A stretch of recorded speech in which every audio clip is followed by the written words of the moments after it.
everyone, welcome to our channel. இன்னைக்கு வந்து நம்ம என்ன பார்க்க போறோம் அப்படினா ஜிலேபி எப்படி பண்றதுன்னு பார்க்க போறோம். சோ அதுக்கு தேவையான ingredients எல்லாம் நான் இங்க எடுத்து வச்சிருக்கேன். ingredients ஓட measurements ஓட நான் வந்து உங்களுக்கு description boxல மென்ஷன் பண்ணிருக்கேன். சோ அதுலயும் நீங்க செக் பண்ணிக்கோங்க. ஃபர்ஸ்ட் வந்து பாத்தீங்கன்னா all purpose flour மைதா வந்து நான் யூஸ் பண்றேன் 1 கப். நெக்ஸ்ட் வந்து பாத்தீங்கன்னா 4 டீஸ்பூன் cornflour யூஸ் பண்றேன். அதுக்கு அப்புறம் பாத்தீங்கன்னா நான் ஃபுட் கலர் யூஸ் பண்றேன் ஆரஞ்சு கலர். ஏன்னா யூசுவலா இந்த ஜிலேபி ஜாங்கிரிலாம் வந்து பாத்தீங்கன்னா அந்த ஆரஞ்சு கலர் தானே. சோ அதனால நான் வந்து அந்த கலர் யூஸ் பண்றேன். உங்களுக்கு கலர் போட வேண்டாம் அப்படினா நீங்க ஸ்கிப் பண்ணிட்டு யூஸ் பண்ணலாம். நெக்ஸ்ட் வந்து பாத்தீங்கன்னா 4 டீஸ்பூன் கர்ட் புளிக்காத தயிர் வந்து நான் இங்க யூஸ் பண்ணிருக்கேன். சோ இது எல்லாத்தையும் சேர்த்து நல்லா கலந்து விட்டுருங்க. அதுக்கு அப்புறம் கொஞ்சம் கொஞ்சமா தண்ணி விட்டு நம்ம வந்து mix பண்ணலாம். ஏன்னா ரொம்ப தண்ணியாவும் இருக்க கூடாது, ரொம்ப கட்டியாவும் இருக்க கூடாது. அதனால உங்களுக்கு தேவையான அளவு கொஞ்சம் கொஞ்சம் விட்டு நீங்க mix பண்ணீங்கனா உங்களுக்கு அந்த கன்சிஸ்டன்சி வந்து ஈஸியா கிடைச்சிரும். அப்படி இல்லனா ரொம்ப தண்ணி ஆயிடுச்சுனாலும் கொஞ்சம் கஷ்டம். ஏன்னா ஆல்ரெடி நான் வந்து இந்த 1 கப் போட்டுருக்கேன். அதுக்கே நமக்கு வந்து நிறைய ஜிலேபி வரும். அதனால நான் கொஞ்சம் கொஞ்சமா தண்ணி சேர்த்து mix பண்ணிட்டு இருக்கேன்.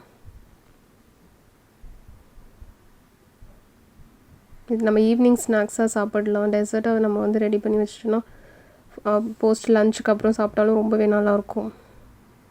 நல்லா கிறிஸ்பியாவும் இருக்கும். குழந்தைகளும் விரும்பி சாப்பிடுவாங்க.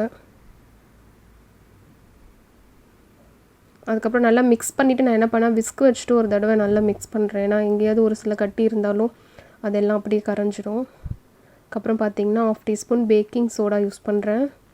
யூஸ் பண்ணிட்டு நல்லா mix பண்ணி விட்டுடலாம்.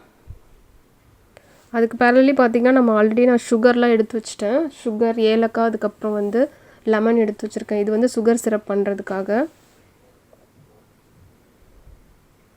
1.5 கப் தான் நான் போட்டுருக்கேன். 2 கப் யூசுவலா போடுவாங்க. எனக்கு சுகர் அவ்ளோ ஜாஸ்தி தேவையில்லை அப்படின்றதுனால நான் 1.5 கப் வந்து சுகர் யூஸ் பண்ணேன். நெக்ஸ்ட் வந்து பாத்தீங்கன்னா ஏலக்காய் அதுல சேர்த்துட்டேன். parallelly இதுல வந்து பாத்தீங்கன்னா கடாய் வச்சிட்டு அதுல வந்து எண்ணெய் விட்டுட்டேன். ஏன்னா மீடியம் ஃப்ளேம்ல இருக்கணும் அதனால. சோ சுகர் சிரப்லயும் வந்து பாத்தீங்கன்னா நல்லா கரஞ்சிடுச்சு. அந்த 1 ஸ்டிங் கன்சிஸ்டன்சி வந்ததுக்கு அப்புறமா நான் வந்து ஒரு 2 டீஸ்பூன் அளவுக்கு லெமன் சேர்த்துட்டு இதுல வச்சிட்டேன். அது கிறிஸ்டலைஸ் ஆகாம இருக்கிறதுக்காக.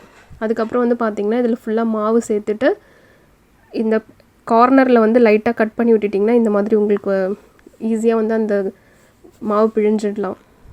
அப்படி இல்லனா நிறைய பேர் வந்து பாத்தீங்கன்னா நமக்கு அந்த சாஸ் பாட்டில்லாம் இருக்கும்ல, கெட்சப் பாட்டில் அதுல போட்டாலும் உங்களுக்கு ரொம்ப ஈஸியா இருக்கும். அந்த மாதிரி இல்ல அப்படினா இந்த மாதிரி ஜிப்லாக் கவர்ல போட்டுட்டு அந்த கார்னர்ல வந்து நீங்க கொஞ்சம் குட்டியா அந்த பிழியற உங்களுக்கு தெரியும் இல்லையா அந்த சைஸ் அந்த அளவுக்கு நீங்க கட் பண்ணிக்கோங்க. அதுக்கு அப்புறம் அது வந்து நம்ம சுகர் சிரப்ல போட்டுட்டு இதல எடுத்துடலாம். உடனே எடுத்துடலாம். एक्चुअली ரொம்ப நேரம் ஊற கூடாது. உடனே எடுத்துடலாம்.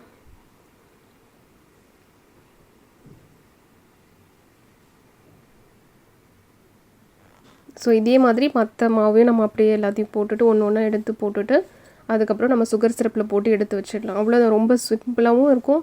at the same time ரொம்ப டேஸ்டியான ஸ்வீட்டும் நமக்கு கிடைச்சிடும். நீங்களும் இத ட்ரை பண்ணி பாருங்க. வீட்ல ட்ரை பண்ணி பார்த்துட்டு உங்களோட ஃபீட்பேக்க கமெண்ட்ஸ்ல சொல்லுங்க. குழந்தைகளும் விரும்பி சாப்பிடுவாங்க. மைதா உடம்புக்கு நல்லது இல்ல அந்த அளவுக்கு. பட் எப்பயாவது ஒரு டைம் வந்து இந்த மாதிரி நமக்கு சாப்பிடணும் அப்படினா நம்ம சேர்த்துக்கலாம்.